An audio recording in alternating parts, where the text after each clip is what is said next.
Martin ne quitte plus sa maison. Il a froid en permanence, il ne parvient pas à se réchauffer.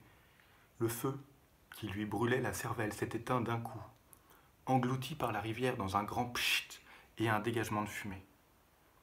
Depuis, c'est un froid polaire qui s'est emparé de son corps. Le sang ne circule plus. Martin grelotte sans cesse. Lui qui d'habitude ne supporte pas les vêtements chauds, ceux qui grattent, vit désormais sous une pile de couvertures. Sa convalescence devra durer le plus longtemps possible, car s'il n'est pas mort noyé dans la rivière, il mourra de honte le jour où il rentrera au lycée.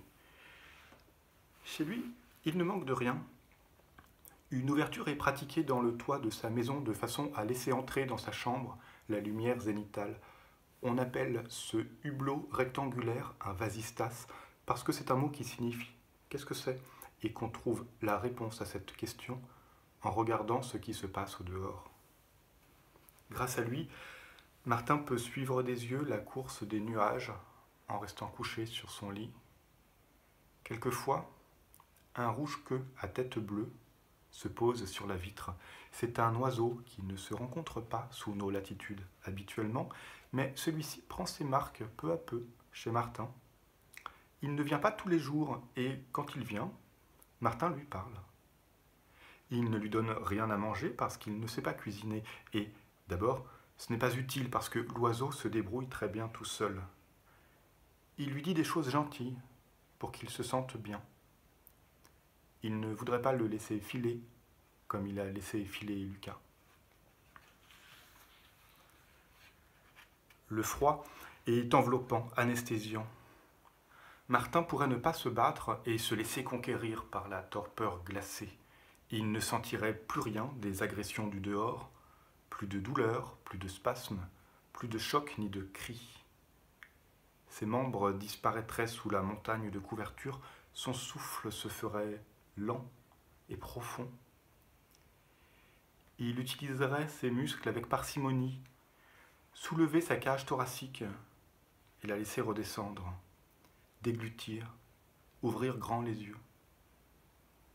Il économiserait son énergie en renonçant à tout effort pénible. Chaque chose minuscule durerait une éternité. Puisque les sensations violentes auraient disparu, il se consacrerait entièrement à toutes les autres, les plus douces, aux caresses, au froissement, au bruissement, à la légèreté et à la lenteur.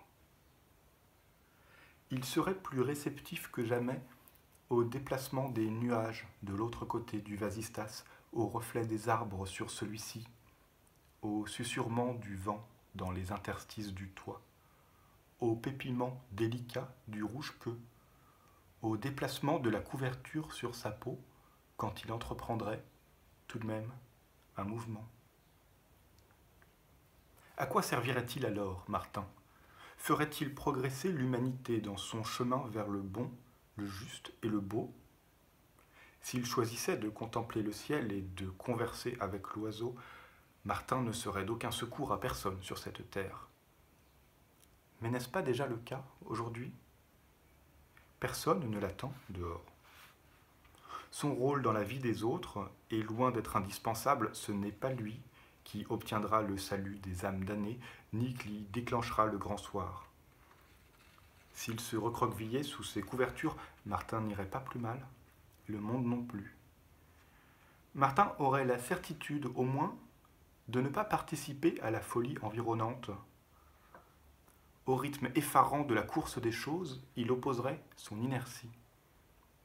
Il revendiquerait son rythme animal au fil des saisons, son rythme minéral même, parce qu'il se changerait en pierre pour mieux entendre couler l'eau vive du ruisseau. La certitude de Martin et du rouge-queue à tête bleue, ce serait de ne pas se rendre complice du rejet de l'autre, de l'expulsion de Lucas, de l'exploitation de l'homme par l'homme, des moqueries envers les garçons un peu gentils qui s'endorment après 2 bières, de l'indifférence des forts au sort des faibles, de l'abattage rituel des jeunes gens qu'on envoie à la guerre, des plongeons insolents à la piscine municipale, de toute cette violence du monde et de ses règles abominables. Martin laisserait tourner les moulins à vent, et cela, peut-être, abandonnerait la partie, faute de combattants. Ce serait une résistance,